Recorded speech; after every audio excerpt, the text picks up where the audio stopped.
Deer মা ছবির টিজারে চোখে জল জয়ার।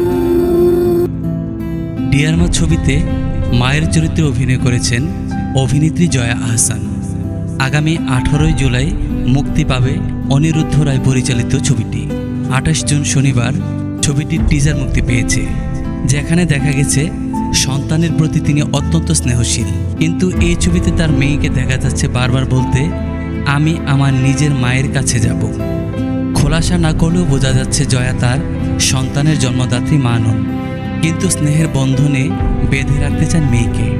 অথচ মেয়ে তার থেকে পালিয়ে বেড়ায়। ছবিতে দেখা যায় হঠাৎই একদিন নিখোঁজ হয় তার মেয়ে। মেয়েকে খুঁজতে পুলিশের দ্বারস্থ হন জয়া। সেই পুলিশ অফিসারের চরিত্রে দেখা যায় শাশ্বত চট্টোপাধ্যায়কে। এই ছবির টিজারে জয়ার অভিনয়ের কিছু ঝলক ও এক্সপ্রেশন দেখেই রীতিমতো চোখে জল এসেছে সকলের। রক্তের সম্পর্ক নেই, কিন্তু মায়ের মতো স্নেহ ডোরে বেঁধে রাখার যে আপ্রাণ প্রচেষ্টা, তা কি শেষ পর্যন্ত জিতে যাবে নাকি হেরে যাবে, তা ছবিটি মুক্তির পরেই বোঝা যাবে। মূলত এই ছবিটি মা ও সন্তানের সম্পর্কের কথা বলবে। প্রতিটা বয়সের সঙ্গে সঙ্গে মায়ের সঙ্গে সন্তানের সম্পর্ক আরও মজবুত হয়।